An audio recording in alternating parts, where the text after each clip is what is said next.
I have 4 cans of food left. Air-conditioned troops go from house to house, from room to room, jailing, shooting, bayoneting the people.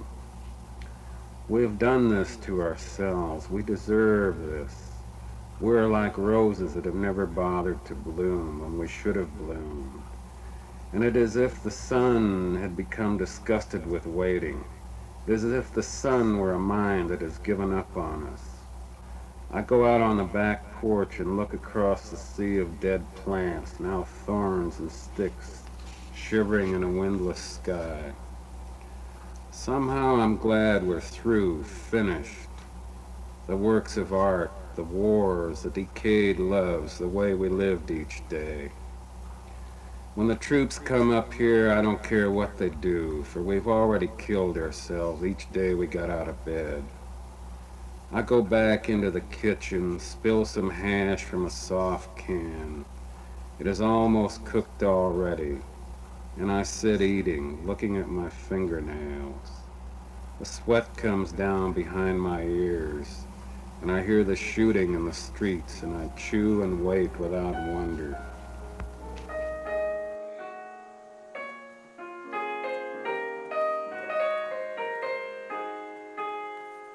Karl May, Schatz im Silbersee, war mein erstes Buch. I hated it because these guys were talking for 50 pages before they made their next move. My God.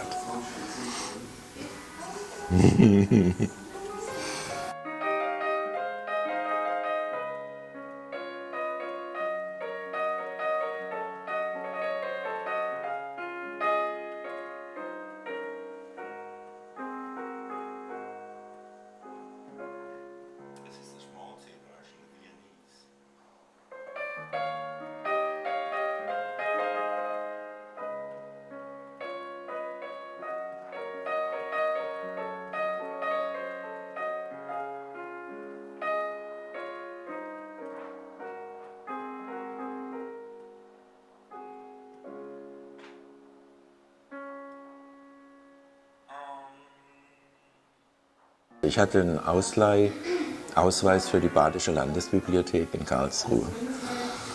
Und dort habe ich eines da, die hatten noch so einen Karteikasten, weißt du, wo du so die Kärtchen durchblättern konntest. Und da stand immer so eine kurze Inhaltsangabe. Eines Tages sehe ich da Sartre, der Ekel. Boah, das ist meins. Schon der Titel, weißt du. Und damals gab es keine Copyshops. Ich habe mir ein fettes, liniertes Heft besorgt und habe das Ding angefangen abzuschreiben. Am Ende hatte ich das ganze Buch in meiner schönen Schrift unter meinem Kopfkissen. Das war meine erste Schreibleistung. Konnte ich jederzeit, weißt du, mit Taschenlampe unter der Bettdecke Sartre lesen. Aber zu Hause wenn du ein Kind warst, das war dann, there were a lot of books or no books or? Ich hatte nur Karl May. Karl May und Nazi-Literatur. Die erste amerikanische Schriftsteller, wer wird das sein? Who would that be? I guess Sam Clemens. Mark Twain. Mark Twain. In German, of course. In a lousy translation. I grew up with lousy translation, which irked me. So at one point I decided either I want to be an American writer or I want to be a translator. Und dann wollte ich Jazzpianist werden. Why that? Why? I admired the guys because they were getting all the girls. You know, flashy piano players.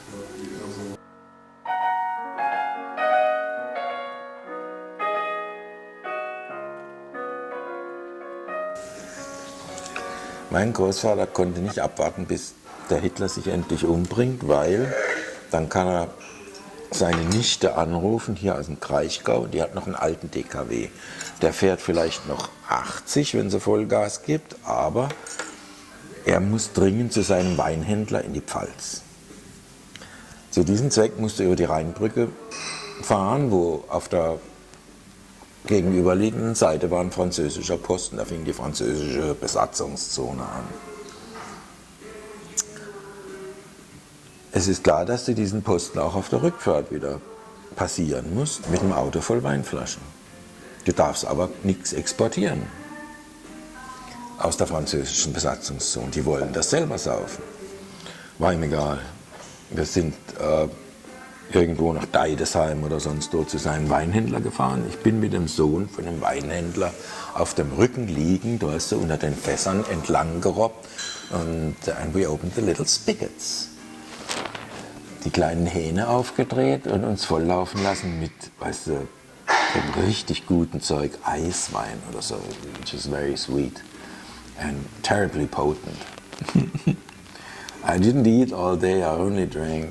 So I was vomiting all over the place. I was deathly pale by the time we piled back into that old car. And it was full of cases of this great wine. And as we neared the bridge across the Rhine, he ordered his niece to put her foot down on the pedal. And we broke through the barrier there, and the French opened fire on us, you know, with their submachine guns. And I was sitting in front, I had the safest place because I was sitting in front of those cases of wine bottles. A few, you know, my grandfather got livid every time he heard a wine bottle split back. He had fought the French in the First War, you know. He had stuck his bayonet in them and they were still there. It was aggravating, and now they were shooting at his wine. It never occurred to him that they were shooting at him. He felt he was bulletproof. The car was riddled with bullets. Several wine bottles were gone. The car was leaking wine all the way to our house, and we were the first village after the, you know, on the other side of the river. And I never felt so shitty in my life. I swore I would never drink alcohol again. And my grandpa used to play cards with his buddies from the First World War, from, you know, Corps of Engineers. And I had to get him with my cousin with a little wagon, you know, that you used to bring your cakes to the bakery, etc., etc. You know, you could just sort of lead him to the little wagon and then push him over, and he would lie. And we had to chauffeur him back home. He was unable to walk. And he stank of alcohol all the time, but he sang, you know, songs, and he was in a great mood. He left the boiler running in his little attic room, you know, he inundated the entire house. But that was my first drunk at age 6. Ladies and gentlemen, the President of the United States. We are considering all those. We are considering all announcements to make. When I have an announcement to make, when a decision is made, and I have not made it yet, I will make it. When a decision, when I have an announcement to make, when a decision is made, and I have not made it yet, I will make it. I will make it. I will make it. The President of the United States. The President of the United States.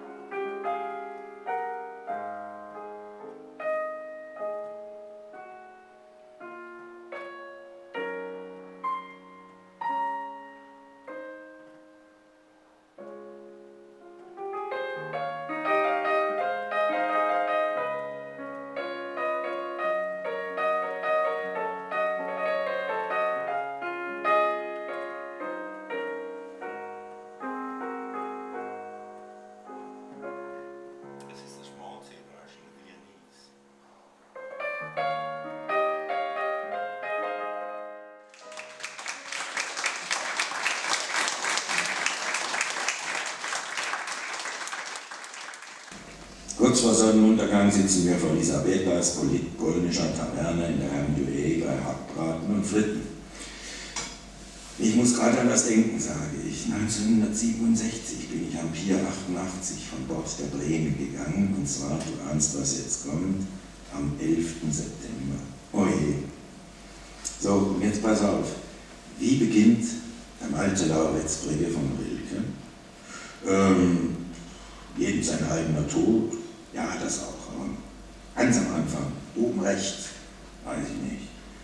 Da steht 11. September, Rue Tullier. Niemals, du verscheißerst mich, wenn ich es dir sage. Also, neue Theorie.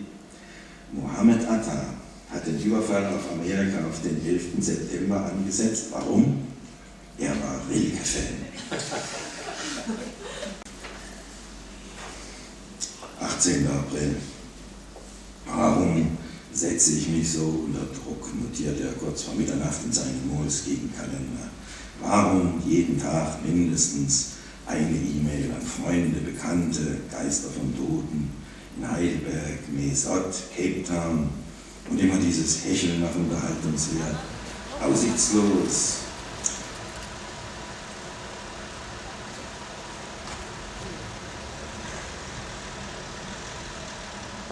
Sie verkaufen Ansichtskarten von der Hinrichtung. Sie bräunen ihre Pässe Blatt für Blatt. Im Schönheitssalon drängen sich die Matrosen. Der Zirkus ist in der Stadt. Hier kommt der blinde Polizeichef. Er wird von allen Seiten gestoßen. Die eine Hand gefesselt an den Seiltänzer, die andere in seine Hose. Und das Überfallkommando möchte was erleben. Es juckt sie so, während Lady und ich aus dem Fenster sehen. In der Desolation Room. Wong's middle voice of 1,000 loudspeakers. Well, you jerks, gesturing last rites, in silver cesspools of a distant sky. Last move in the virus vision ditch. Blue encephalitis, emphysema blisters hatching out in any throat, vascular erosions. So, I'm going back to Marseille. Rimbaud has died horribly, cursing everyone, eaten up by his bone cancer, and he's reminiscing about all the harbor sex slaves that he used to fuck in Aden when he was working for an agency there. That was before he went to East Africa and went into the arms trade, smuggling.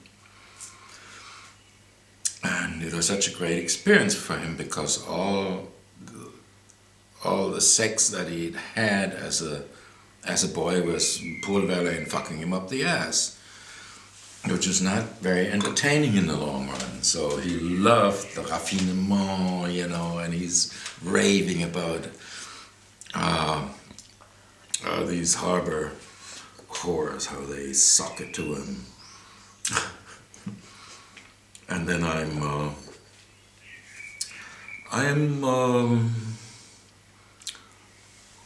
engaging the services of a character from Naked Lunch called Hassan O'Leary.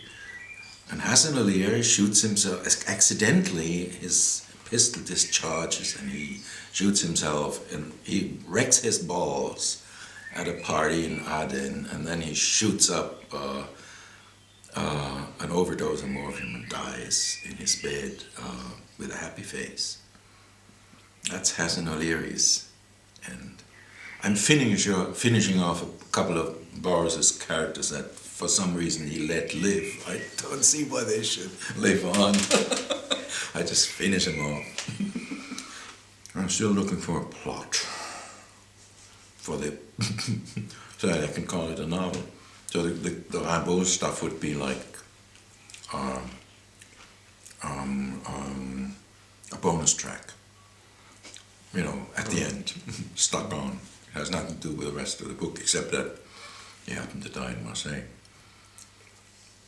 And my theory is that you cannot write about Marseille. It would be unethical to write about Marseille without taking a detour through the hospital. I actually was there. I was standing in the room in his former room. It was costing $10 a day, which was expensive at the time. Mm-hmm. All the years that he had been smuggling arms, etc. What he came back with on a stretcher on that boat was 37,000 francs. But all I had to do is saw off his leg. That wasn't too expensive. The drugs that he needed, that was the most expensive thing. And he died rather quickly, so he was able to leave some of the money he'd left to his houseboy. His sister was there, right? His sister stayed with him for part of the time, as long as he was able to endure her bigotry. And she was in the church most of the time. She was not taking care of him. She was kneeling in the nearest church, imploring all kinds of saints. And then she came back, schlepping all these monks into his room, and he would go ballistic. Get the fucking black robes out of here.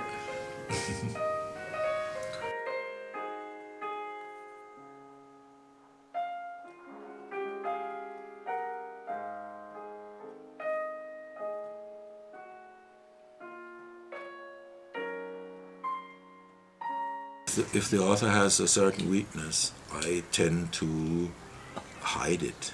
We know Thanks, that. Thanks. We know that. Always. And they all have had You weaknesses. automatically do it, because if you don't, it will, everybody who reads it in German doesn't sound right. They will assume that's a weakness of the translator. You'll be out of business. You are forced to be an author's editor after his book is published. Right. You have to do what the American editor failed to do, because he didn't have the time. And the author will be Or grateful. because the author, like Bukowski, never had an editor in the first place. Was he sloppy, Bukowski? No, but he occasionally made mistakes in terms of logic. He told stuff as backwards, for instance. You have to turn it around, otherwise it'll sound queer and unintelligible. But that happens too. Didn't So David his Vance publisher say that? didn't always, except for correcting grammar and stuff. Did he do that? Was he interested in grammar or not at all? Bukowski. He didn't have to do it too much. I mean, in the poems, not at all, but hardly. No, but his in the attitude prose. was he didn't have what do you call Tipex? Does Tipex exist? Yeah, I remember it. Yeah, And he never had that. So he just let it go. When I type an age, but the word I was originally going to write starts with an A. Shit, I just use a word that starts with an H. His explanation for bad writing is that words simply don't like the writer. They don't like to get handled by this guy. Anymore. Some of them from the start. They will, like a horse, that.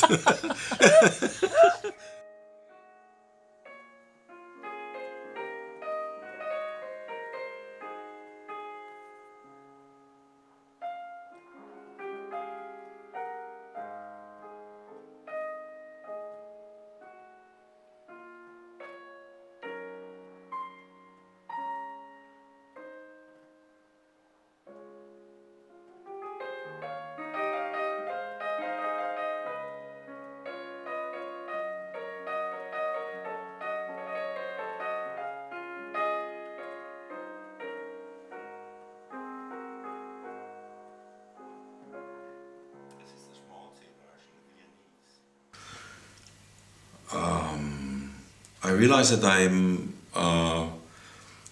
I'm best when I get a thick, dicken Hals. Mit dicken Hals schreibe ich am besten.